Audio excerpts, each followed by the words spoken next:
Just Branding. Podcast. Hello, folks, and welcome. I cannot believe it, to season 5 of the Just Branding podcast. We are really excited that you can join us again. We're going to be interviewing some of the brightest and best minds from across the globe in the space of brand building. But until then, you're going to have to make do with just me and Jacob, because this first episode, we're really going to be tucking into a really exciting report, which I'll let Jacob introduce in a minute, on the state of brand. So welcome. It's exciting to have you with us. Thank you for joining us once again and for allowing us to do this for the 5th year running. Let's get into it. Jacob, over to you. Introduce this episode for us. Awesome. Thank you, Matt. And hello, everyone. Welcome to 2024. So we are going to go over this survey, or report, if you will. It was a survey which we turned into a report. But what it is, it's basically a look at the landscape of brand. And in it, we look at the key trends, the challenges, and the strategies that are shaping the landscape today. And the reason why this came about was I'm very close to the ground when it comes to the challenges that designers, branders face. And I wanted to really hear from themselves, like, well, what challenges are they facing? What are they seeing? So we put out a survey. 267 branding professionals answered from around the world, all different levels and in-house, which we'll get into. And we crunched the numbers, the data, and we put it together in a really nice, comprehensive report. There's a web page, there's also a PDF version. So you can look at the state of brand report. You can Google that and it will come up. It's also on justcreative.com. And yeah, it's free. So what is it all about? There are 6 categories that we go through. They are the key challenges that most of us face, which is generally around pricing, client acquisition, the future, AI. We also talk about the tools of the trade, what we use, as well as how we learn and keep up with everything, and other key challenges that we face. So that's how the report is broken down. And we're going to go through that today, Matt and I, pulling out some of the key insights and having a chat about how we can use this data to improve and grow as branding professionals. So that's the nutshell of it all. Yeah, where do we go from here, Matt? Great. This is amazing. So this is a first of its kind. Do you know of any other reports like this? Because I'm not that familiar with anything else out there, Jacob, like this. Yeah, so there's quite a few different trend reports all across the different industries. So when I was researching how to conduct a survey and the right questions to ask, I did quite a bit of research into different companies and different brands that hold this kind of state of kind of X reports. So yes, there is, and they all have different data sets. So that's what's interesting. The data set we're using was about 267 professionals, and I'll get into who they were. Quite a fair amount. That's quite a fair amount, to be fair. Yeah. Yeah. So to break that down, just so we have context of who's responded, there was 25 countries. 30% of them were from the US, 10% from the UK, and 6% from Australia, and the rest were from all across the globe. Those 56% were self-employed professionals, 28% were founders, and 15% were in-house branders. And of these, they generally, half of them have more than 10 years experience, and 26% have less than 5 years experience. And then the rest in between, about 5 and 10 years. So we've got a good mix of, veterans as well as beginners. So we have a very well-rounded data set. The industries that we're pulling from all across the spectrum, there's no major one that stands out, but health and wellness was at 13%, and that's the top. Then nonprofits at 12%, food and beverage at 9%, financial and professional services around 8%. So we've got a very wide spectrum of data. Wow. So I'm looking forward to tucking into finding out what this report kind of highlighted. But before we do, I think it's just worth just saying, right? Keep an eye out, folks, because I'm pretty sure Jacob will probably be doing this again at the back end of this year, 2024. So if you see that, it was so much work, Matt. Don't give any promises. He's going to do it again. We've got to persuade him to do it, because it'll be great. I think I did fill this one out, but I'll certainly be filling out the next one that comes out. Be sure to keep an eye on it, right? And be sure to do it, because what this will enable us to do over time is to really kind of keep tabs on the up and coming trends across the work that we do, our industry sector. And, as always, Jacob is such a generous guy. And so if you fill that in, you'll get access to that for free. So, it's a no-brainer, really. Get yourself onto that and make sure that you fill that in. Right. Okay. Well, let's get into some of the get in the juicy stuff, Matt. So just as a reminder, pricing, like that's always the one people want to hear first. How brand professionals price their work. And then the second one is client acquisition, just so you know where we're going with this, how we get clients. Let's start with the juicy pricing strategies. So what are the biggest takeaways? Yeah, so there's a few key highlights which I'll call out here. So 80% of branders price their projects based on the time and effort it takes. So this was like a huge, like, eye-opening moment. It's like, well, that's a lot. We're pricing based on the time. Yeah. And it's like, well, how else can we price? So let's have a chat about that, Matt. Maybe let's discuss your journey of, like, often we do start pricing by the hour, but I know you work on retainers and value these days. So yeah, like, how do you go about it? Well, yeah, I mean, it's something I've spoken about a little bit, and probably worth just mentioning. So for those that don't know, I have a background in the creative industries and the execution of design and brand identity and that side of things. And I was a freelancer. I worked in-house. I worked agency side. I started my own agency and ran it for nearly 10 years. And then I was privileged enough to be able to sell that. And then I went in-house for a bit, and then I've worked basically over the last, I think crumbs are getting old now. It's nearly like nearly 6 years now, as solely a strategy consultant. So I've gone completely away from execution, and I mainly now help leadership teams with their brand strategy. That's their positioning. That's the working with them to define the value that they want to offer their marketplace, the distinctive, unique value, and that's something that I love doing, and I've got a kind of a particular skill set in talking too much, as you all know on the show. So I just mentioned that just to kind of give you a bit of you understand where I'm coming from. When I first started, I was actually taught this at college in London in the UK. And I was very keen on from an early age of getting out and doing real work, like a lot of us are, right? We're not brain surgeons. We don't have to have, there's not a high kind of barrier to entry in our marketplace. And so I was keen to understand that. So I was asking my tutors at college, like how do we actually bill this stuff? How do we actually make money? How do we quantify it? And I was literally told, get a sheet, work out at the start of a project all the tasks in the project, give a time estimate to that, and then give yourself a time fee, right? So that, obviously, I'm really old, so that was like really cheap back in those days. So I don't even want to tell you what that was. But I was just like, okay, fine. So I just gave myself, I asked the tutor how much he charged. I think he charged like £50 an hour or something at the time. And so I was doing some freelancing. I was like 16 or something. And I think I was doing some work for my aunt. And I think I charged 25 quid an hour, which was pretty good, seeing as most of my mates were getting like £6 an hour for working in like a supermarket. And that's kind of how I started. And as time went on, and I grew into an agency, I took the same methodology. I just increased the markup because the overheads increased, and I increased the hourly rate. So that's kind of how it went, but has huge problems, as I'm sure you're aware, Jacob. And I'd love to hear some of your horror stories. But one thing that I found was that, well, number of issues. First off, okay, the client never really cared about the amount of time something took. What they looked at, their eyes went straight to the bottom of the quote sheet, if you like. They look at the final price and go, right, okay, I'm going to get that website, or I'm going to get that brochure, or get that brand identity for that price. They don't see that it only factors in 2 stages of amends, or there's only 2 hours to do those amends, or whatever it might be. They don't care about that. That's your problem. As far as they're concerned, they're paying X amount for you to deliver what they want. And that became a bit challenging, and always is challenging, because what inevitably happens, particularly if you're in the execution stage and you haven't done kind of good strategy, good research, and you haven't got a good relationship perhaps built with the client, what it means is that, and I found this, was you get a lot of backwards and forthing, if you like.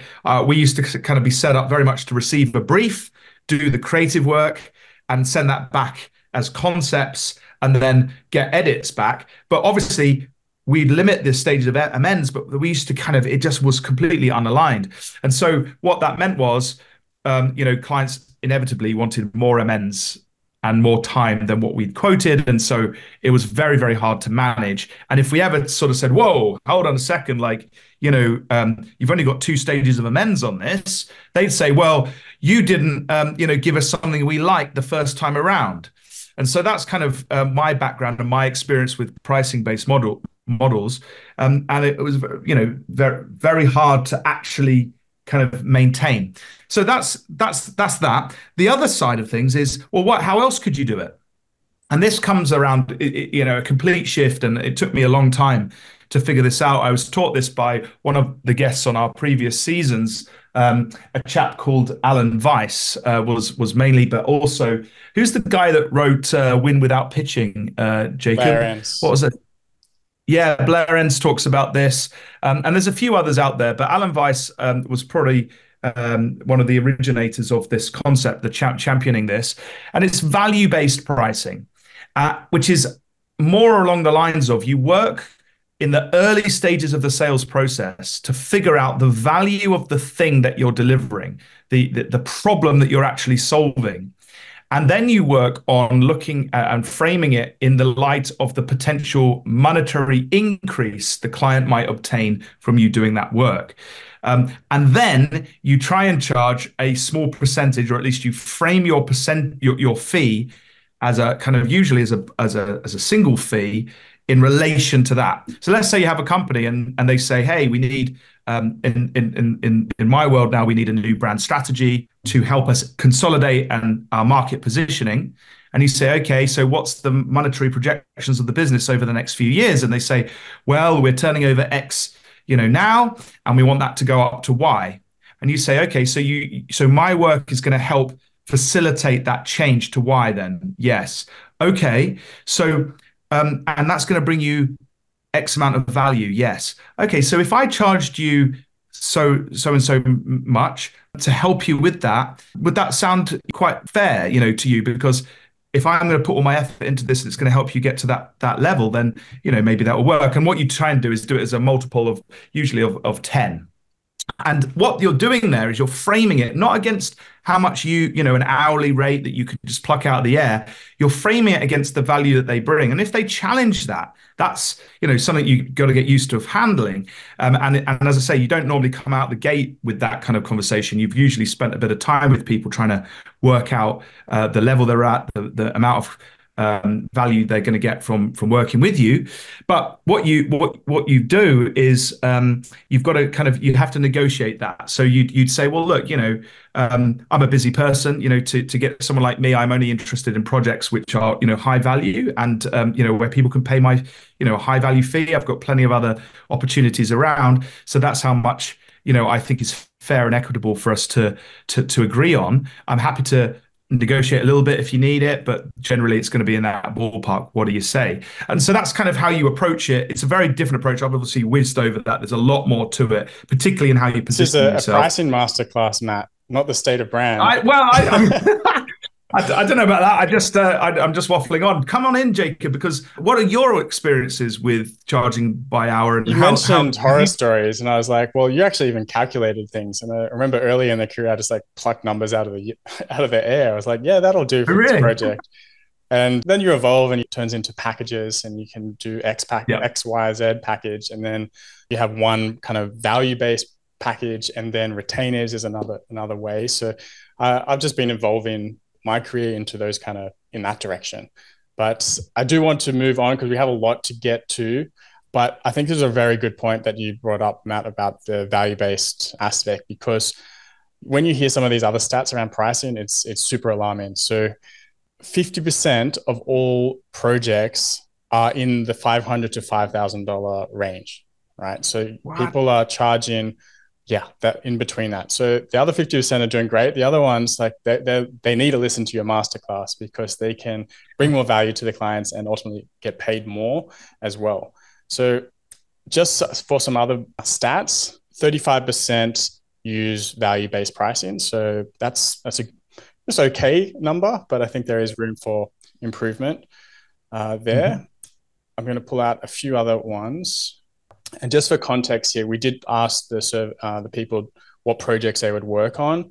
And the range was 18% was on identity, 17% on logos, 14% on strategy, brand strategy, print collateral, 11%, and then the rest were around 10 to 5%. So websites, consulting, packaging. I just say something here, Jacob? Yeah, it's interesting because with that lens on, it is interesting because if you I always think like, look, there's really what you want to do is be hired to be a brain and to solve a problem.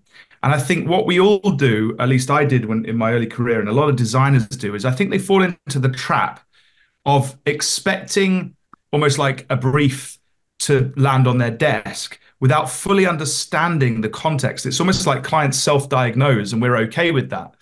And then if you are sick of being treated as a pair of hands and compared and commoditized with other things, including AI, which we'll no doubt touch on in a bit, I think where you have to do is move to become, as I say, a brain. You've got to figure out what problem do I solve? The bigger the problem that you solve, the more money you can charge.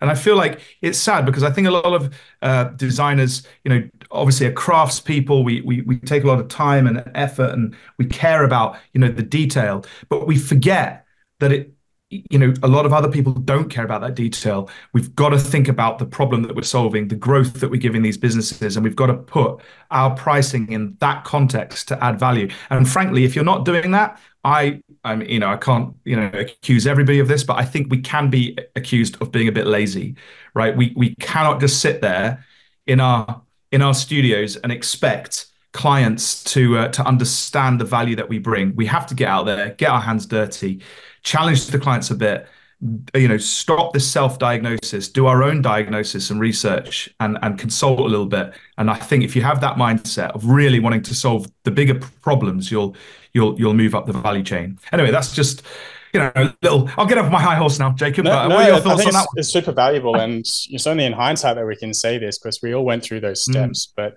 it's very vital.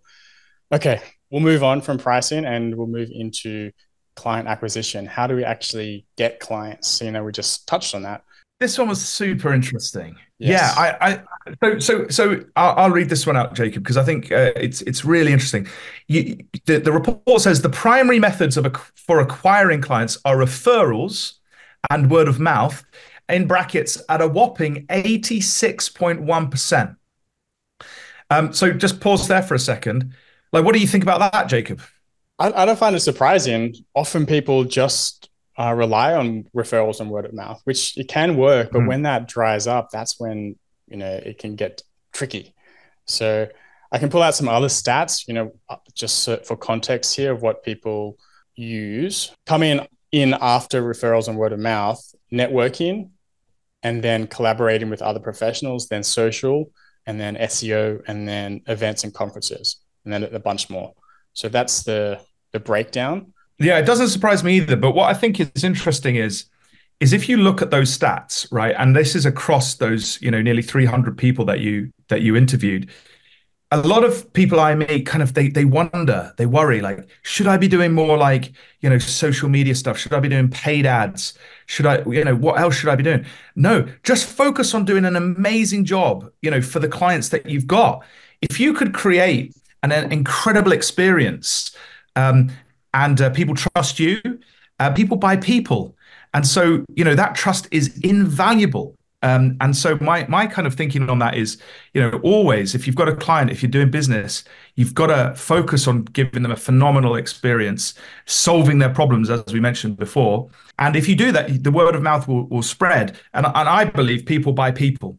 So I think if you click with somebody, like, not everybody will get on with me. Frankly, let's be honest, I probably drive some people absolutely up the wall, crazy. But other people, they like my energy, they like my beard, they like my quirk. And so, I'm for those people, and that's okay. I'm not for everybody. Like, if you don't like that, I get it. And, good peace and love to you. But for everybody else, like, I'm for you. Come on, let's go. And so that's the thing. And I think part of the way that you handle yourself, your personality, is part of, something that can become quite useful and valuable, and the trust that comes from that. So lean into that. and don't back out of it. Is my sort of thoughts on that. Yep. Yeah, client experience is number one, in my opinion, for word of mouth. If they have a terrible experience, you're not going to get repeat business. So you should be looking after your clients and, keeping them as a client, because it's much harder to find new clients again and again. Keep that client and keep getting repeat business. It's just smart business. Right. And they're more likely to refer you, right? So that kind of touches on one of the other stats. I guess the thing we should probably mention here is like, what about if I'm just starting out, Jacob, and like, I haven't got projects like flying through the door and I need some, no, I can't get referrals because I haven't done anything. What's your sort of recommendation to someone in that situation? Well, if you're first starting out, you need a portfolio and you need a presence and you need to communicate your trust and expertise. So you need to establish that first before you go out and network. So if you don't have that foundation, there's no point of networking because you haven't got anything to back it up with.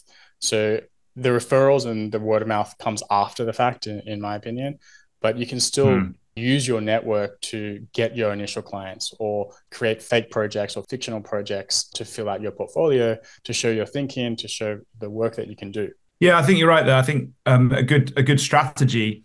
And no one likes to work for free, but we have to be humble if we're not established in the space. We have to earn that right. And I often say to young people, who message me, I sound really old now and patronizing, but I don't mean it that way. This is a bit of advice. Is exactly what you say, Jacob. It's like there are plenty of third sector, charitable organizations that could do with your help, particularly starting out in that space.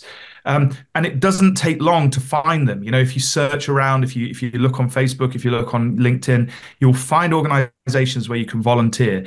And it's those ones that you can get invaluable experience. I often say this to people that want to get into brand strategy. It's like they might be doing logo designs and stuff like that. And they want to open up a strategy arm and they're like, Matt, how do I get into strategy? It's like, well, just get into it. Like stop hanging about, offer it for free to start with, because you've got to establish that, offer it to worthy potential clients, who are maybe in the charitable sector. Do some good work with them, and then you can branch out and push on. And one other thing I would say is, if you are a bit more established and a bit more confident, and if you are, say, operating in a niche, or you know the value and the problem that you solve, and you can speak and you're confident, one thing that I find incredibly valuable to drum up new business is to get on a platform. And when I say a platform, I don't mean necessarily in front of thousands and thousands of people. I just mean go to a local business networking event and see if you can speak for 15 minutes about whatever it is that you're doing. And you'd be surprised at even just being a bit more vulnerable and being real in that space, and being at the front and being that expert, how swiftly you can kind of connect with people, and that for me is one of the best ways to kind of create and widen a network in reality, not in not another way. Anyway, just a little thought there. So what's the next one then, Jacob? Because I know we hinted at this actually, so I'm excited to get into this next one. Hot topic. Just on the topic of client acquisition, one of the questions was how to differentiate yourself. So one of the challenges that we face is standing out in a very saturated market. So one of the questions was, like, how do you differentiate? Why do clients choose you? We actually made this little cloud based on everyone's responses. This was an open-ended question. And some of the key things that people said were the client experience, which we spoke about, talking about ROI, the strategy and their specialization, and their design style or aesthetic. Interestingly enough, their aesthetic was one of the biggest things that people said, and the process that people use. So that's how people are choosing to differentiate themselves. I think we're kidding ourselves. I'm gonna call that one. Yeah. No way. Like anyone that says that they've got a unique process, like, come on now. Like, I mean, maybe a lot of people said this, which is, it's interesting. Like everyone's saying it, which means that maybe they're the ones struggling to stand out because they're using that as their differentiation, right? We have this process. I love that question. It's so funny. So how are we all being different? Well, we're all got a different process. Really? Yep. Well, one thing that is interesting is, going back to that original point of word of mouth and referrals, like one thing that I feel like people overlook, and I've sort of hinted at it before, is your personality, right? I think we're scared sometimes to be our true selves. We're scared sometimes to challenge, and I don't mean challenge and be, aggressive or in any way deliberately disruptive. But going back to that point I mentioned at the start, of self-diagnosing, clients come to you and they say, we need you to do this. Your next question should be why, Why? Yeah. and then they'll start talking, right? And then you need to keep saying why. Why do you want to do that? Why do you want to move here? What are you trying to achieve? What's held you back? Why now? Why me? Who else are you talking to? Why are you talking to them? What are you hoping to, what does success look like? All these big questions. And then what you'll find is you'll get a bit of a better picture.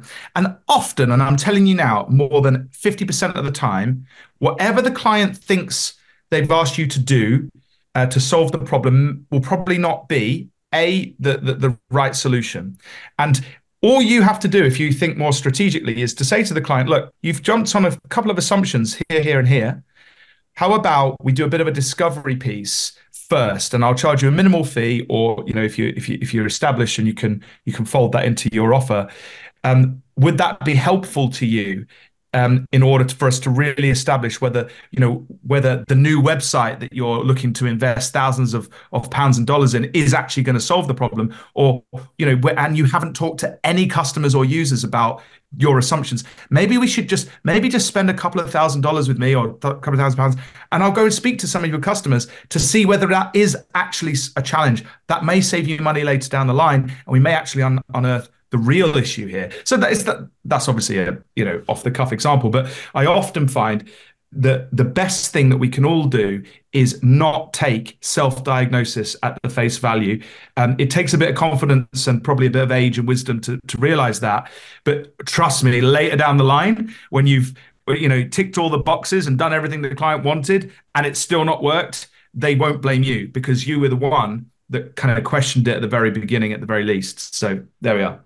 Have that one. To summarize that, like, how do you differentiate yourself? A lot of people mentioned their experience, and that they're niche specialized and they have a well-defined process. So I'm curious on. I grew a beard. There you go.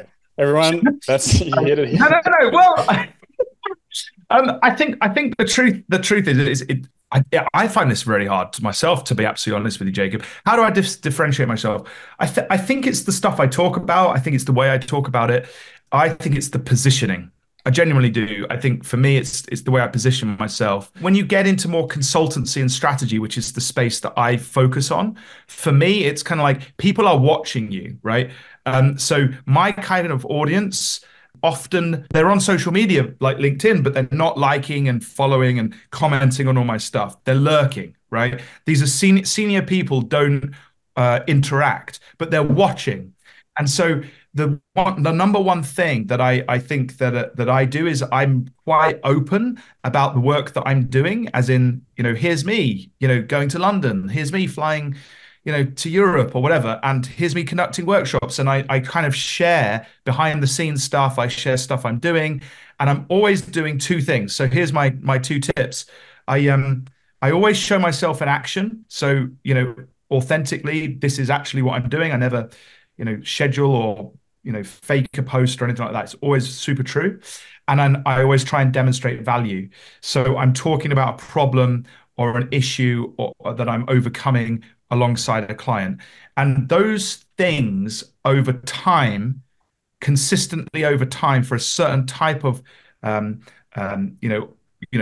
target audience, that is what I found to be very successful.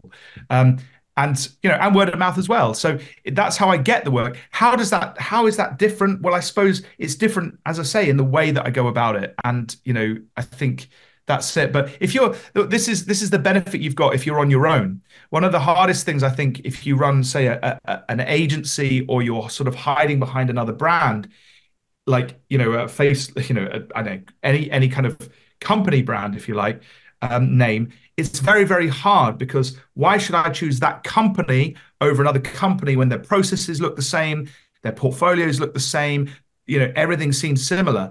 So, but when you come out from behind that and you're real and you're Jacob, and, you're on a podcast and you're doing interviews, and I can see you speak, and I see your blog posts, and I see your social media, suddenly you're real, you're authentic, and I start to trust you as a Yeah. person. And I think strategically that's often overlooked in our space. We like to hide, and that's a fatal error, in my humble opinion. You lose the trust. So, Yeah. all right. Next question in the pricing Oh yeah. realm. I'm waffling quite a bit today, aren't I? I'm We getting are. excited. But this is a great That's right. We've got a report. lot to So I cover. hope folks are finding this useful. Yeah, get into this one. I'm looking forward to this one. Well, another question was like, how else do you earn online? So we do have our main gigs, but how else can we, earn some extra income on the side, a side hustle, affiliate marketing, courses, and so forth. So one of the questions were surveyed people how they make money online. And number one was consulting. Second one was I don't do anything else apart from our main gig. Digital products, selling templates, selling coaching, selling physical products, online courses, affiliate marketing, sponsorships or brand deals, ad revenue, and other. So interestingly, only 16% sold digital products, 9% sold design templates, 9% did coaching, 7% did physical products, and 7% did online courses. And most surprisingly for me, who I'm heavily into is affiliate marketing, only 4% of people surveyed use affiliate marketing, which is crazy. And only 2% bring in ad revenue. So there's a lot of different ways you can earn online. There's many underutilized ways. So I thought that was pretty interesting. How else could you subsidize your main gigs? Because we all know the roller coaster effect of our jobs. You work and then you don't have a job. You have to market yourself, and you get a job, and then you're busy again, and so forth. So I like to see these other methods as like a bridge between those ups and downs, and it can reduce the amount of stress that you have when it comes to that roller coaster effect, because you have a safety net. Yeah, and I think as designers, we're in a space where we're used to creating new stuff, right? And adding value and just even if I knew a designer that check this out. So there was a guy I used to work with many years ago in an agency in Nottingham here in the UK, and I was quite shocked because one day he announced he was leaving the agency. We were like, "What? Why? Where are you going?"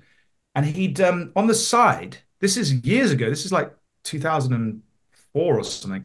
On the side, he had started a t-shirt printing business where they would take fictional names of companies in films, like I can't remember, like in Terminator, I think there's one called Cyberdyne Systems, right?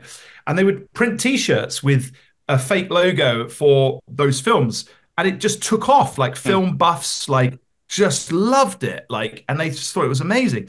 And so, that became his main job. And I just thought that's so smart, like he is a designer. He was doing, general stuff. He niched, he found something that worked for him, and it worked really, really well. Yeah. So, I mean, that's just a basic example. I wonder, though, Yeah, Jacob, side hustles can open doors, and you don't know where they're going yeah, to lead. definitely. Yeah, for sure. Just out of interest, though, did you have in the survey, was there an option to select sort of alternate industries or other revenue streams from like that didn't tap into your core skill base? I don't know, like Not really. investing Like I or didn't. I something. could have. There's so many different ways, like real estate or crypto or any other passive Yeah, income, but I kind of yeah. kept it in the bubble within brand and design. Okay. No, I wondered that because when you mentioned like spreading your revenue streams to alleviate stress, we don't have to go into it here, but Yeah. like yeah, that's something that I found that's been Yeah. very, very Real helpful. estate. Or yeah. There's Yeah, exactly. So, it's definitely good to think about. But even within the sphere of creativity and brand, I think, as you say, as your surveys pointed out, there's a lots of opportunity. Digital products up 16.4%. People have digital products out there. So that's interesting to consider. If you've got some digital products you can monetize, go for it. That's yep. let's do it. Let's put it on our Well, New Year's there was a resolution. 2% as other, so maybe 2% are other people are doing that. Yeah. All right, Classic. AI. Should we go there? Yeah, that's the one I thought we were going to do next. I was well excited about it, and then you dropped to something different. Well, I you was like, mentioned aha, client acquisition, and I was like, well, let's I just go into that. know. He gave me one list, folks, and then he's just such a rebel. Like, oh, this is what I have to put up with. Chopping and changing the order. Let's talk about AI though. What about this? This is interesting, right?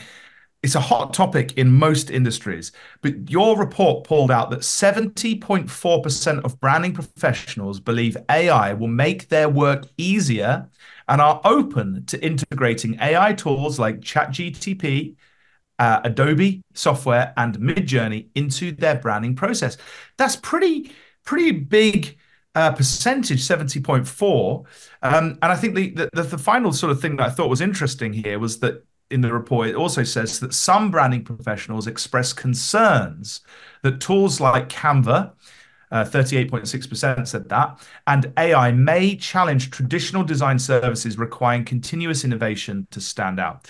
I definitely think, first of all, I'm not I'm quite pleased to see that 70% of us are going to embrace this, because I think if you don't embrace it, you're going to be in trouble, is my humble opinion.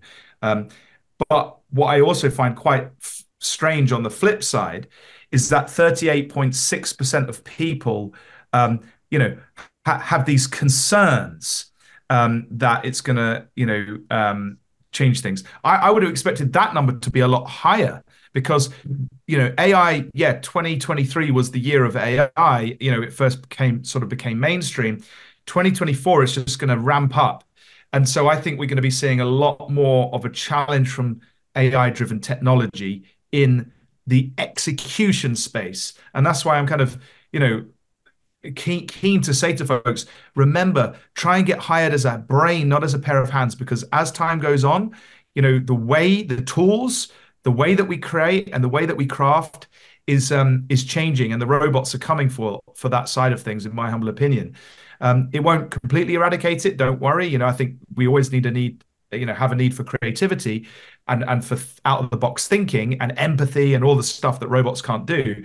But what the robots can do is execute. And I don't mean that in a end of the world sort of Terminator sort of scenario. I just mean in terms of creating menial tasks and doing stuff. And there's Jacob, this is your space, man. I know you experiment and play around with this stuff all the time. I'm sort of a bit of a laggard in here, but tell us what's coming. Like, what have you seen in the AI space that particularly unnerves you from a design perspective? Yeah, well, as you said, 2023 was the year of AI. This year, 2024 is going to be AI video. That's going to blow up. It's getting crazily good. And it's improving every day. So that's what you should be looking for this year and experimenting with it. And if you haven't already, some of the tools that our respondents said they are using, ChatGPT is 35%. Adobe software, it was beta at the time, and now it's out of beta. Midjourney, Figma, Adobe Firefly, Luminaire, and DALL-E were all the ones people are using at the moment. There's a few others, but most of the people are using those ones. There's a lot to talk about with AI. We do have a whole episode on that from last season with Rob Lennon, who goes into more detail. And we also talk about that on our best of podcast as well. So yeah, I think we can skip over AI because we went pretty in depth on that and move into. But can I just make one small comment? Nope. And it's this, like, I saw technology take a lot of market share in the web design space. I ran an agency, we created websites, and I saw the rise of WordPress, the rise of Wix, the rise of Squarespace. The technology ate the bottom half of the market out. In other words, clients that didn't place much value on that or could get stuff crafted elsewhere went elsewhere. And so I do think we need to be real about this, folks. Like, if a client could literally jump on a website, and they probably can right now, and just say, I want a logo for my gym and it's got to be red, and give me 30 options, and the AI spits it out, they're going to be doing that. So you've got to think through, like, well, what is different about my approach that they can't get on the AI generators? And that's where that idea of being a bit more of a brain, of listening, solving real problems, talking to customers might become more valuable. Anyway, that's enough on that and one. It's not just logos, it's going to be everything: websites, text to video. You're right about the bottom rung. So yeah, focus on the value that you can bring, and as you said, that's your thinking and your mind, and how you can connect the dots and go where AI cannot go yet anyway. Yeah, I'm looking forward to the day we have an AI guest on, Jacob. Like, we should certainly arrange that. I'd love to interview an AI. Well, funny you say that because Rob Lennon, who I was talking about, who's an AI whisperer, he has created an AI agent who he interviews on his podcast. So it's all Nice. yeah. So maybe Let's in the do it. Let's future get we'll the we'll Just get him on Branding or pod. her. So, next category is the future of branding. Yes. Do you want to walk us through this one? Yeah, so one of the questions that we focused on was what people consider important. You know, AI has come in, well, is here and it's growing. So where do they see the future of brand and what do they consider important? So one of the questions was based around what do you consider important for the future of branding? And number one was authenticity. And that's no surprise to me because if you think about it, we don't know what's real or not real anymore. AI generated imagery is it's mind-boggling good, and we can't tell the difference. It's getting very hard to tell the difference between what is real and what is not real. So authenticity is it's number one. And number two was personalization. Number three was purpose-driven branding, then sustainability and emotional branding, and then tech integration, so like AI, VR, and so forth, and a bunch more. But those top five, I think, is where we can focus. So what's your thoughts on authenticity and personalization being important for the future of brand? Yeah, I got to be honest, Jacob. I was a bit like, what does this even mean? Like, do you know what I mean? What's inauthentic branding? I guess you've sort of spelled it out as maybe like stuff that's not real. But like, what a disastrous strategy if a brand decides to be inauthentic. Like, you're literally shooting yourself in the foot because you're going to get found out, right? And the same, like, I'm not sure whether it's just me, but like, I don't know if these things are different categories because for me, like, you could craft a brand that is emotional and ethical at the same time, if you see what I mean. So, I'm not sure what to make of this really, just in terms of my You can interpretation of slice it. it many different ways, and it's really about what people considered out of their list to be most important, Mm. based on where brand is going. So personalization we could talk about. What does that actually Yeah, mean? what do you mean? Is it What do we mean by that, do you think? so in my opinion, what I think about personalization is customizing the experience or product to the user, right? In an Yes, authentic way that's relevant to them. So for example, Nike shoes, you can customize and create your own shoe. That's a I'm very with you. personalized Yeah. way of interacting with the brand. So that's how I took it. What's your take? Yeah. I think these are, from my perspective, these are like executional angles of things. Like in terms of like, are we putting content out there that's authentic? Are we putting an experience out there that's personalized to customers? Are we? I suppose sustainability is an interesting one because that is, that's a kind of a hot topic as well at the moment. Obviously, there's a major ethical drive in that direction. That isn't just a veneer kind of executional thing. That's something that has to run inside an organization. That's a strategic question if we're going to do it properly. Like, and what do we mean by sustainable? Like, and do we really mean that? Are we actually diving into our supply chain, or are we just going to be like, buying our batteries from Greenwashing. China, not asking where it comes from, and how it's made and the real carbon footprint of of the stuff that we're producing and shipping it halfway across the world, and we're only going to count it when it kind of enters the port at our local country, and then it's very sustainable. But it's like, yeah, but come on, guys, like, let's be real about this. So greenwashing, I think, is a huge problem, and I think there's a lot of questions we all need to ask ourselves in relation to that from a strategic perspective. This is something that needs to be inside out. I suppose that executional wise, sustainability can be a thing. I know there's particular inks and there's packaging and there's customer experiences that could probably be enhanced by that. So that's interesting that it's on there. But yeah, the rest of it, I see, Well, very much as kind purpose-driven of, branding is another key yeah, discussion. interesting. Yeah, I mean, purpose driven branding is very, very interesting, I think, because listen, right, this is my take on purpose. Like, every brand has a purpose, right? Whether we express it or not. And the reality is every business's purpose is to make money if you're a business. Now, if you no one cares about that apart from the leadership team and the owners of that business. To make money, the business has to create value. And to create value, the business needs a purpose beyond making money, right? So that's my take on it. So every business will have a purpose. Every brand will have a purpose. It needs to be expressed succinctly and clearly. And then, it's a strategic question, isn't it? How does everything flow out from that? How does your messaging flow out from that? How does your customer experience flow out?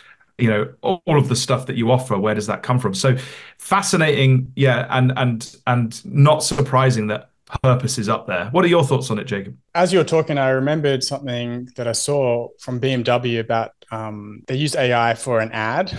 And if you look closely at it, you could see that it was like a car driving in the snow, and there was all these deers around on the side of the road. And one of the deers had 5 legs. So BMW actually used this as an ad. So, we were talking about authenticity before, and that's what came to mind. It's like, well, where do we draw the line of like, should we create something new? Should we use AI? Is this authentic? Does it convey our values? So there was a big up in arms about that as well. So I just wanted to kind of go backwards a little bit on that, on authenticity. Yeah.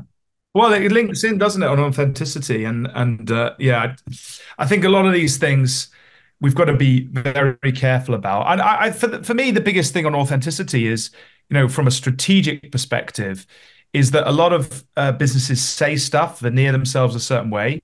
But then you find when you actually get in there, their leadership team, the teams underneath them, they don't really get it. They're not really on board with it. That is the worst kind of brand execution you can ever find. For me, the brand, as we know, is like, as this is how I define it, is the meaning people attach to us. And if that meaning is superficial, like, you will be found out, it will be expressed. And you will hire people that are superficial. You will make this micro and macro decisions that are superficial, and it's not going to be the long-term play that you need to build real value and offer something unique in the market. So, if you have a good strategy, it will be authentic. If you then communicate that out and get everybody to buy into it, then it is really authentic, right? And then it will be something that happens. So, yeah, I'm on board with that from a strategic level. But anyway, right. It's very interesting. I think, yeah, very interesting that 74.5 said authenticity. There's so many aspects and angles to that, isn't there? Yeah, absolutely. All right. Well, let's move on to business tools. So the challenge that people face, especially agency owners, is knowing which tools and software to trial and invest in. And this is what people express, that there's a lot of tools out there. A lot of the tools are dominated by Adobe, but there's also project management, there's workflow, there's communication, there's file storage, sharing, admin, finances, social media, email marketing, website development, page builders, and so on. There's so many tools that we need to do our jobs, not just design tools. And the questions that we asked our users were around what tools they use. So we're just going to dive into some of those tools now and share what people are using. So interestingly, 38% are using Canva, which is a huge increase to what I thought people would be using. But I have used it myself, and it's pretty handy for some tasks like social media graphics and presentations, and it's getting to the point where clients are asking for Canva templates and things to streamline their creation process. So yeah, Canva is definitely gaining market share, and 38% is pretty high. Adobe's used by 90% in contrast, and yeah, that's pretty crazy. And Figma, Procreate, Sketch, and Corel also have some representation. What tools do you use, Matt? Well, I'm not in the execution sort of side of things. So the tools I tend to use are things like Keynote, and some really boring pieces of software like that, because I'm not presenting the creative. But I do work with partners who obviously work with Canva. A lot of clients are asking for that, as you say. I do. I've been involved in a few projects like that. Adobe Creative Suite. Like, I'm an old designer, so I still use Adobe. You just can't put that down. Once you know how to use it, the power of it is great. And the new AI stuff, going back to that in Adobe Photoshop, like, it just has blown my mind.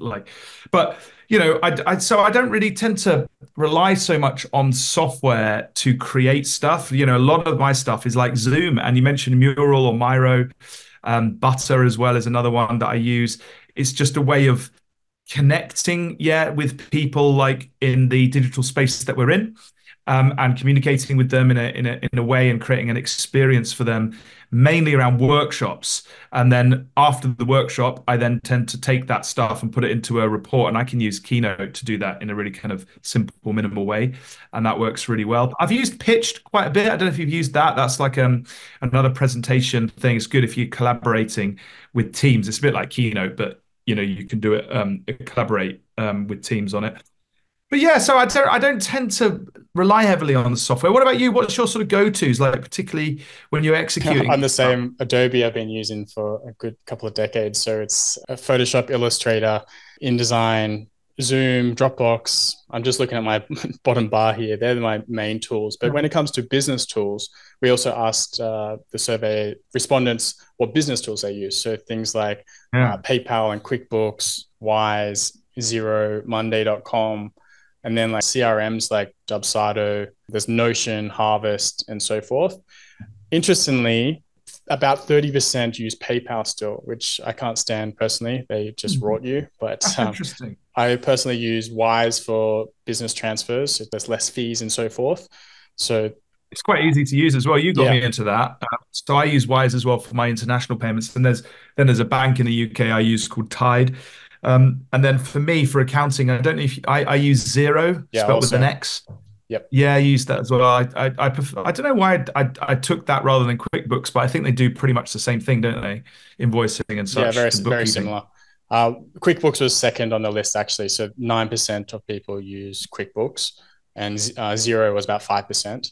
And Monday's a different tool, but Monday was 4%. Yeah, Monday.com's like project management, isn't it? And organization and workflows. Exactly. Basecamp's another one in that area that I've had experience with and used with some of my clients, which is great. But yeah, I don't know. It's these are the tools, aren't they? And what I find is that the tools don't set you apart now. Do you remember back in the day, Jacob? Like, I don't know if you're this old, I'm really old. Back in the day. But there used to be a debate. Like back in the day, there was a program called Quark Express. Yes. Do you remember that? That was a monster.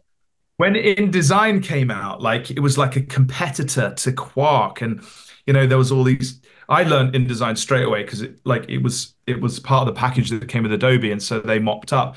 But like I just remember, like for me, like you become after a while, you see tools come and go.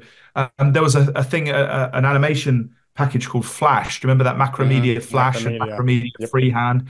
And then Adobe swallowed them up as well. But as time goes on, you kind of like, I think you kind of just, you get good at tools, but then, that isn't the be all and end all. You've constantly got to update. You've constantly got to explore.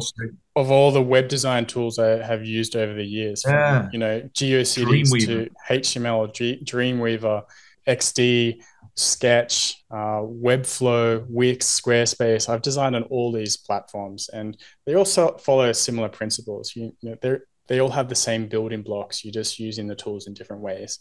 And now Figma and Framer are kind of leading the way as well. So tools come and go, as you say. So just use. Yeah, it depends on what field you're in and what task you've got, and but you've got to constantly keep abreast of them, in your space. So I think it's great that you've asked this question because folks can have a look through that, see what's on there. If there's stuff on there that you've not used before, you can explore that. So so definitely do that, and it's useful to know what other people in the industry are using. Yeah, I asked one more question in this software tools section was around stock websites, because we all want to streamline our process, and often we need some imagery to illustrate our points. So we rely on stock websites, and the number one website people use is Unsplash, 15%.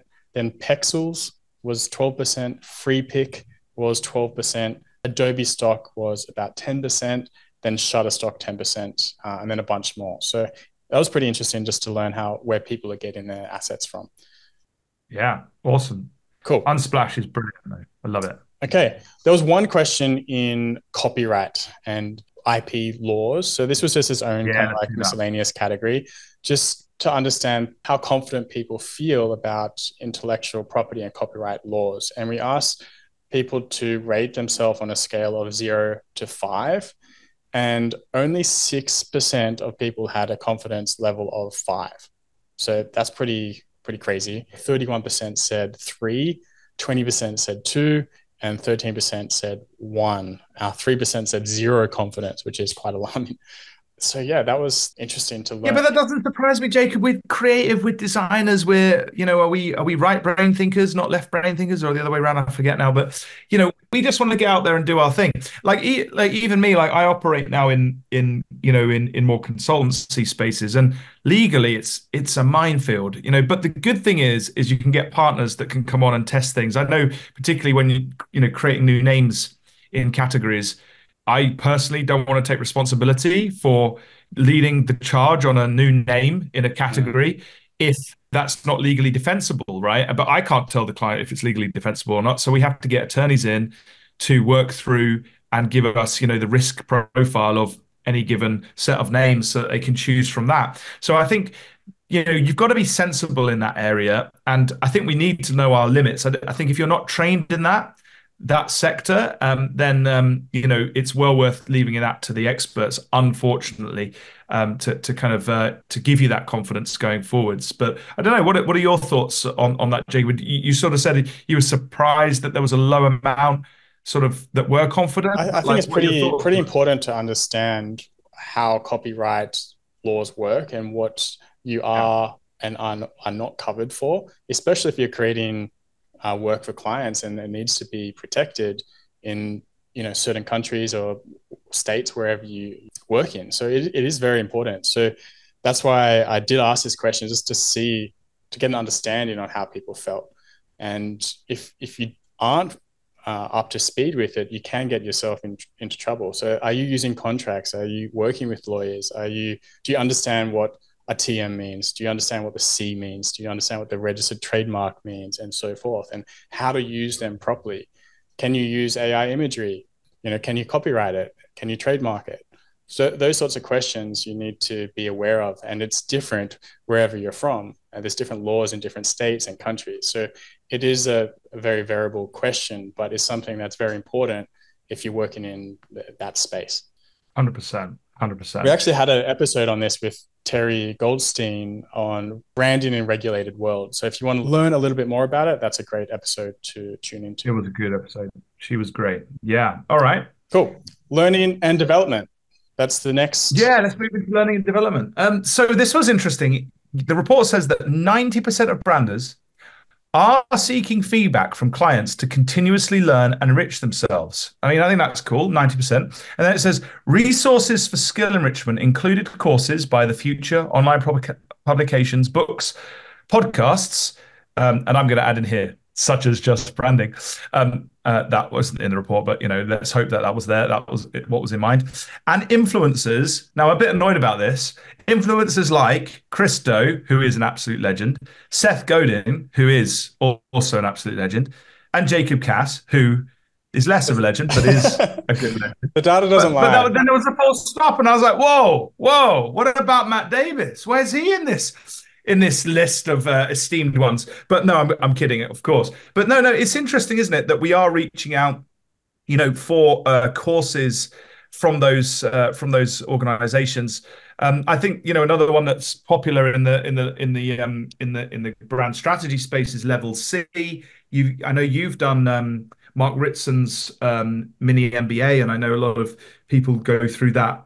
It's an investment of time and effort, but it sounds like it's very well worth doing. I'm looking at doing that at some stage. So it's it's good that we're learning. It's amazing that though that 90% of branders are saying they're seeking feedback from clients to continually learn. I think that adds a huge amount of humility to our industry. We are learning. We are looking to the people that we're serving to help us improve the value that we bring. And I think that's very healthy. What are your thoughts? Yeah, absolutely. And the question around how do you seek feedback, there was some other answers, not just from clients, but people also got feedback from self-reflection and analysis, as well as friends and peers and from senior coworkers. Only 1% of people said they don't seek feedback, which is awesome to see that. Yeah. And self-reflection is so important. It really is.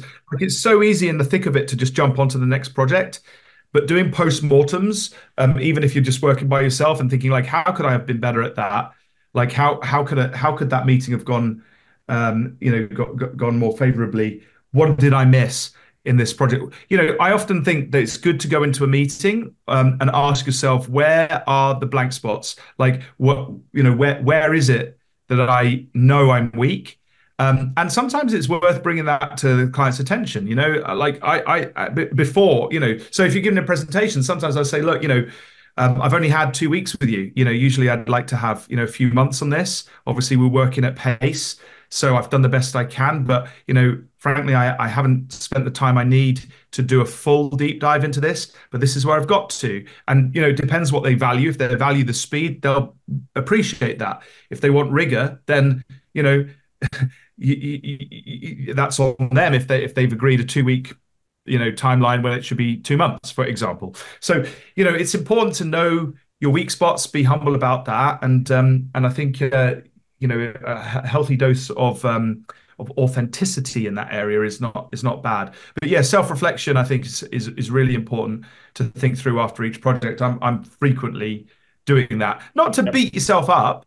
Also, I think you should ask yourself, well, where did I do like well? Where did I deliver something quite well? Where did I navigate a challenge effectively? So you're not constantly like negative talk about yourself, but you got to know how to improve ultimately. Otherwise, you'll stay in the same place, or worse, slide backwards.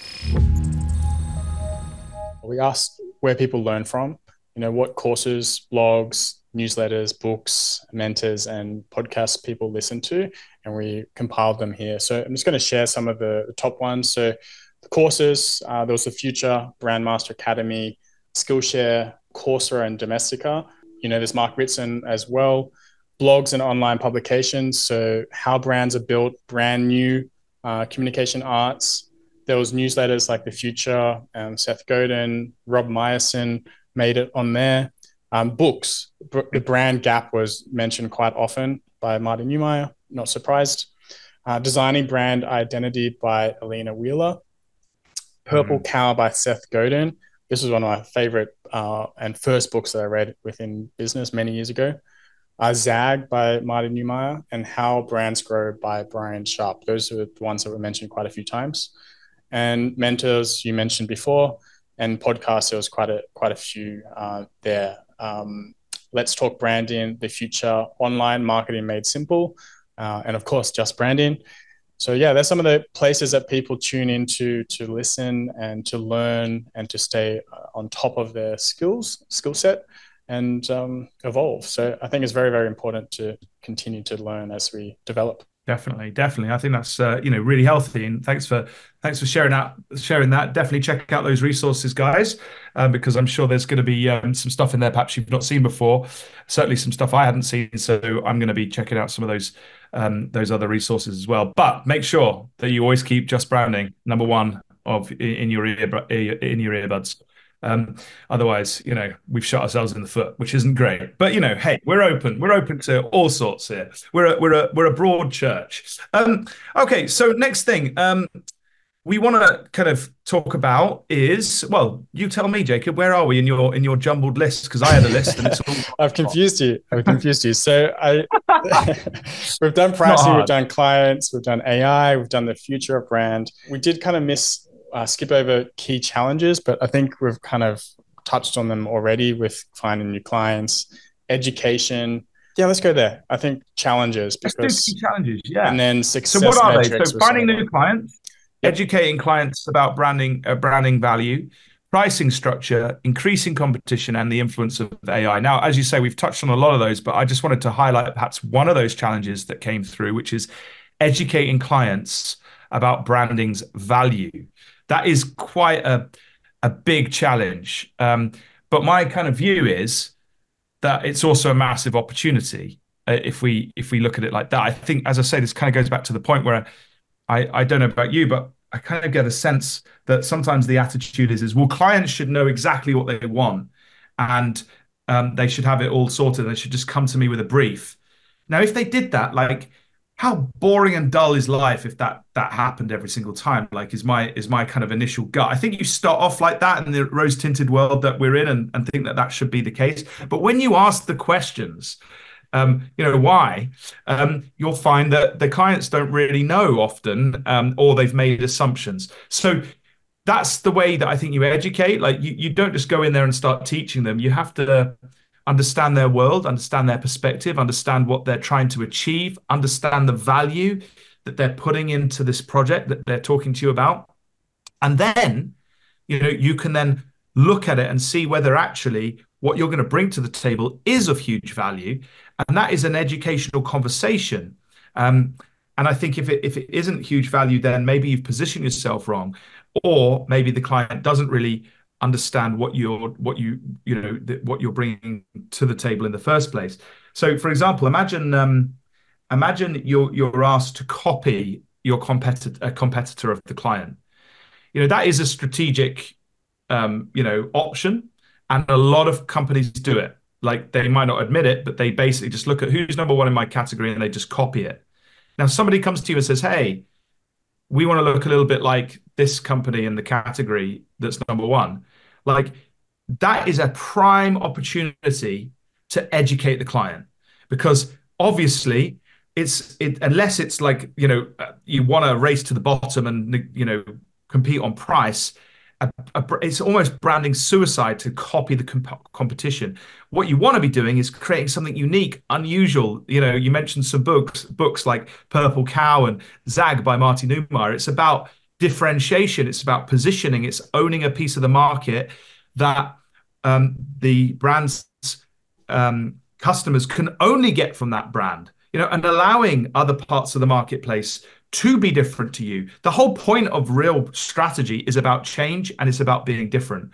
And so that is your opportunity then. If you don't accept the self-diagnosis of the client, don't accept the initial brief, that's your opportunity to stand out and say, hey, Mr. Client, Mrs. Client, Ms. Client, or whatever, let's talk about this, because I don't know whether copying the competition is actually going to help you get nearer to the goals that you're requiring. What if we took a different approach? And that's where real brand strategy can come in, and real branding can benefit you. That's what I think. And for me, final point on this is that is the job, right? If you don't want to do that, if you don't want to educate clients, if you expect them to know everything, then you're not going to last long, in my humble opinion. What you've got to do is get used to get comfortable being slightly uncomfortable, get comfortable being curious about businesses, curious about the direction they're on, the markets they're in, the customers that they're trying to attract, the products that they're trying to innovate, the value that they're trying to bring, and get curious in that. And that is where you're going to then solve bigger problems, and therefore get those fees up in a more of a palatable place. What are your thoughts on that, Jacob? Well, I love how this loops back to the start around pricing and structure, because it's all related. If you don't know the key problem that you're trying to solve and you're just going with what the client says, you're not really going deep. You're just scratching the surface and you're executing on their orders, more or less. So you do have to take a step back. You have to ask the right questions. And even Marty Neumeier stresses, shares this, that he is always educating his clients. Even today, with all his books, he still has to go through the process of education. And that's where the value is. That's the value we bring. We have all this years of experience. We understand the market and the business. And we have to learn from the client as well to learn more. So we take from our pool of knowledge and background and bring that to the table, and then you collaborate together. And that's where the magic happens. Yeah. So, and why would we want it any other way, right? Like, come on, folks, this is fun. This is enjoyable. I think this is the murky world. It's not black and white. We've got to get into the gray sometimes and then help bring that clarity. So yeah, I think it's just one of those. The other challenges. So pricing structure was a big challenge, but other challenges, it's no surprise here, is like finding clients and securing new projects. 50% of people mention that as a key problem, and 33% mentioned getting exposure as another key problem.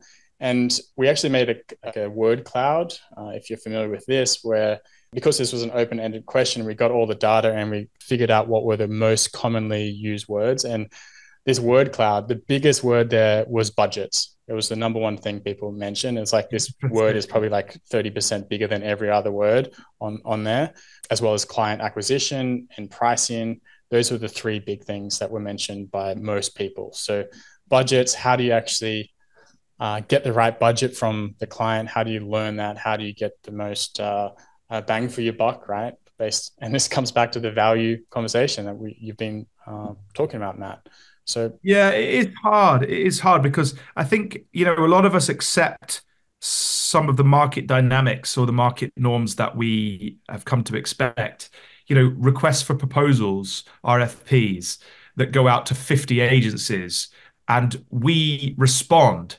Like, why? Because we're desperate for the work, if we're honest. But I think that what that does is it's the wrong approach. We shouldn't be going, oh, they don't have the right budget for all the stuff that they want. We're being compared to other agencies. Well, I think that, that's because we're being lazy. In all honesty, we've got to find other routes to market, other ways to sell, other ways to share the value that we bring. We've got to get on platforms. We've got to speak to the problems. We've got to niche down into particular sectors. Go talk to unusual sectors like science sectors and sectors which are not design orientated, because in those sort of tapped areas, that's where we can add a lot more kind of value. And I often work in the most unsexiest of sectors that you can imagine, but I don't mind, because I know I can add the value there. Being honest, so it's one of those things. I think we need to.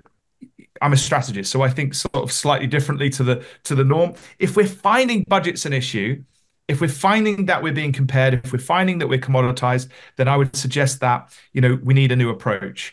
And the new approach is not to sit there and complain and moan about RFPs and budgets and stuff like that. In other words, it's everybody else's fault but mine, right? Mm-hmm. What we've got to do is take a rain check on that. So, yeah, okay, that's the reality of that world. Why don't we try something different? We're going to roll our sleeves up. We're gonna try another approach to try and solve some of those challenges. And I think if you open your mind up to that. And I know a lot of people are probably groaning at this moment, going, "Oh, shut up, Matt. What do you know?" But trust me, I know from experience, at least from my own experience, that if you do take that mindset of, okay, I'm going to try something a bit different, I'm not going to accept this kind of norm of doing things, you can you can be quite successful. So it's just a thought there. What are your thoughts on that, Jacob? Because I know, do you get a lot of RFPs and do you respond to them? Because I don't get any and I don't respond to any. Not when they're nameless. It's like you can tell it's just a copy paste and they haven't done any research. They're just trying to, get a number to get a baseline and compare against one another, when there's no like investment in you as a person, getting to know you or anything. So I always try to talk to them and understand the project, not just respond to an RFP off the bat. You have to understand what they're trying to do, and ultimately the person that decides is the one that you have the best relationship with and who you feel you can trust. So ultimately you want to get in the room with that person and get some rapport and to build that trust up, and that doesn't happen through a document. You need to have that face-to-face and to get to know one another and understand what's going to actually get the project across the finish line. Very wise words. Yeah, you've got to find the decision maker, the economic buyer, the person that will say yes at the end of the day. And the way you get to them is often not accepting the RFP and that process. This is what I say. There's other ways of doing it. If it's come to RFP, it's hard in that instance to create that value-based, approach that I was talking about before. You almost got to start a bit more upriver, if you like, upstream. And try and get on the radar of people before that they would push it down perhaps into other parts of the organization, and it go through a procurement process.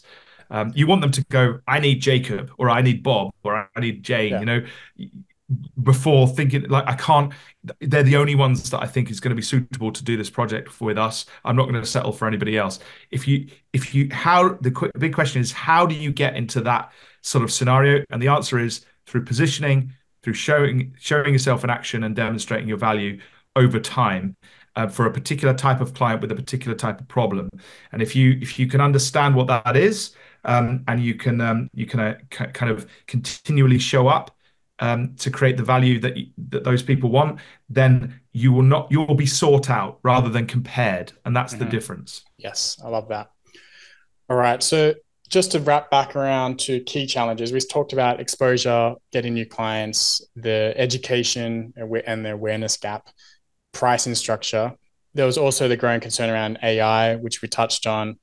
The economic downturn was another one that people mentioned. And lastly, difficulties in measuring the success of their projects. And we actually had a question around this, like how do you actually measure the success of your projects? And interestingly enough, 13% said we don't measure at all. The next most popular answer was around customer satisfaction scores. So a lot of people use that, about 15%. Then brand awareness metrics is around 12%, and social media interactions around 11%, website traffic 10%, referrals about 8%, and there's a bunch more which we won't go into, but that's how people are measuring. And I thought this was pretty interesting to learn that 34% aren't measuring at all. So I'd be curious to see the brands you work with, how do they go about measuring success when it comes to brand?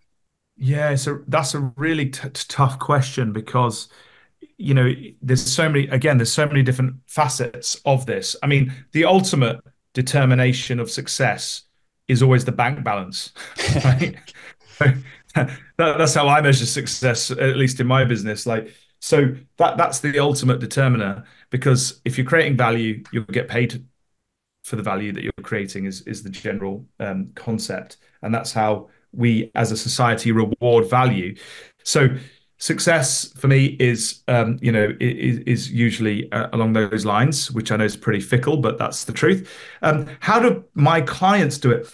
That's really interesting, because a lot of the stuff that I'm involved in is big change management pieces. There's no easy way of determining an ROI on the money and the investments that are being spent.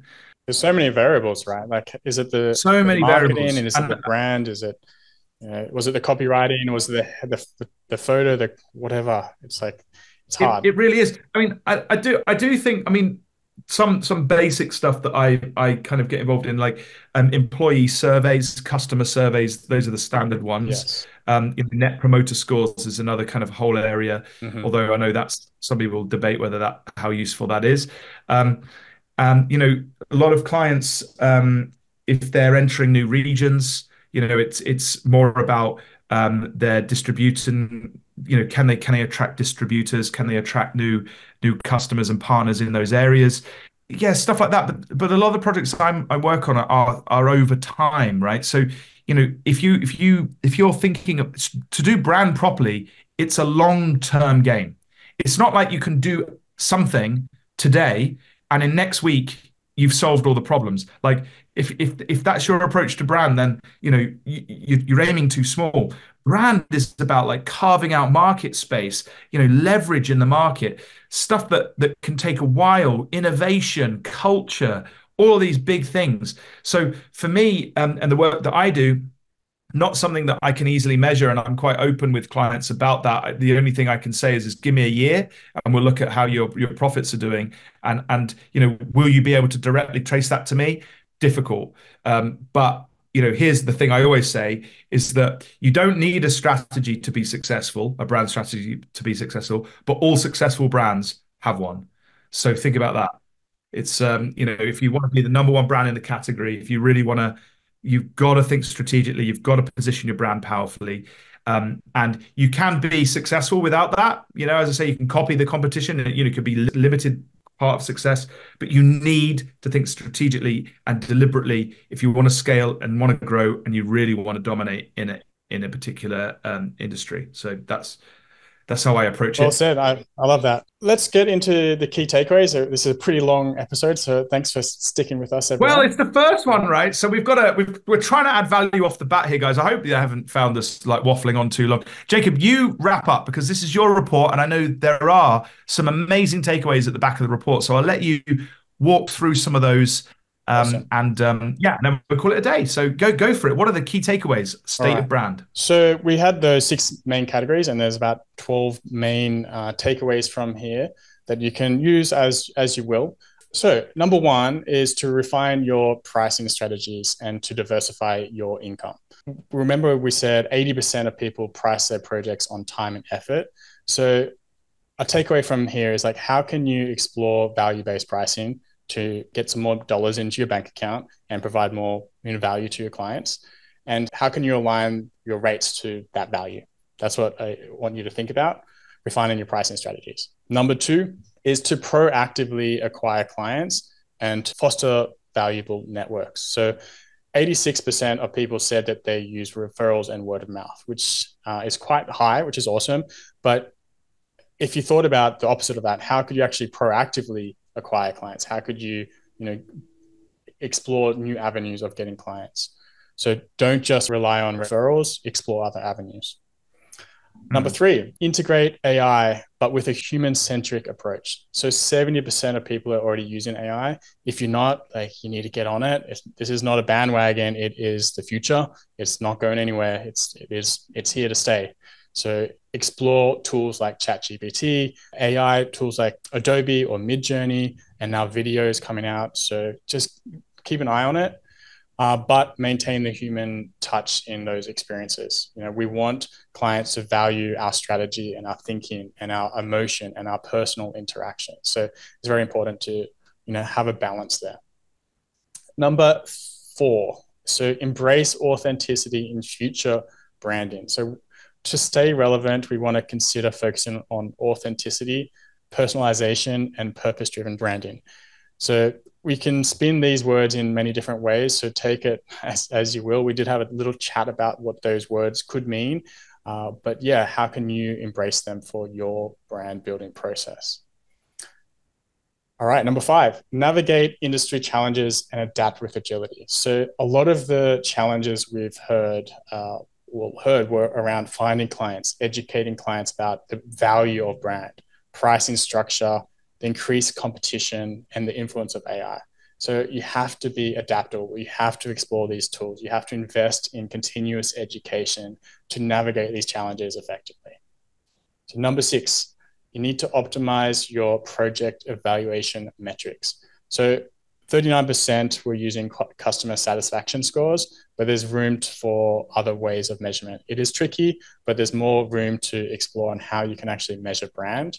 So one of the underutilized metrics was email marketing, which I forgot to mention. Only about 8% of people use email marketing. And funnily enough, those emails can be measured very easily, right? Open rates, click-through rates. It's one of those tools that you can get very detailed data, kind of like, performance marketing. You can get very granular numbers. Number seven, expand your income stream strategically. So you can explore other avenues of getting income, right? Whether it be consulting or selling digital products or courses, there are many different options for you. So consider adding some more income streams to your portfolio. Number eight, optimize your tool selection and adapt, right? So Adobe Creative Suite is a popular choice. It's used by 90% of respondents, but there's other tools coming up, like Canva. 38% of people are using Canva, and it is getting popular because of how easy it is to use, especially for clients and non-designers. It's very accessible.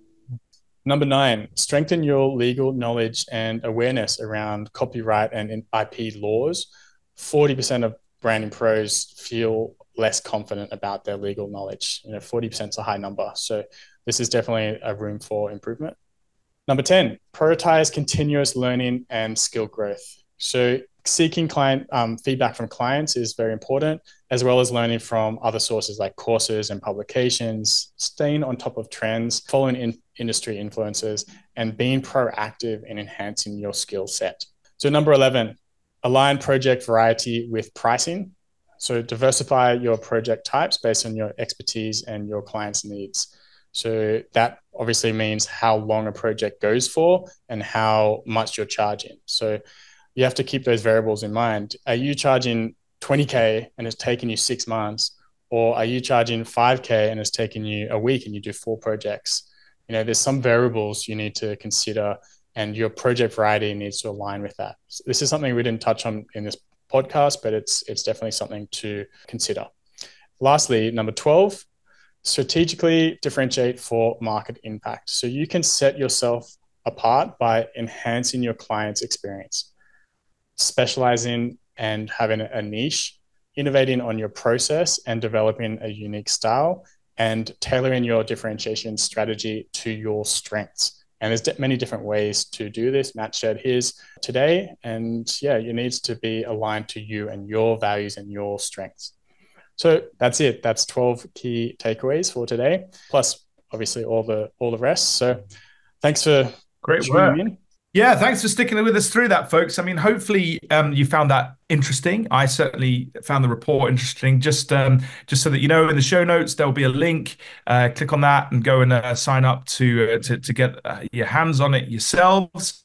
As we say, thanks for listening to this episode. Please do leave us a review. I know a lot of people often reach out to me in DMs and stuff and say, Matt, thanks for the podcast.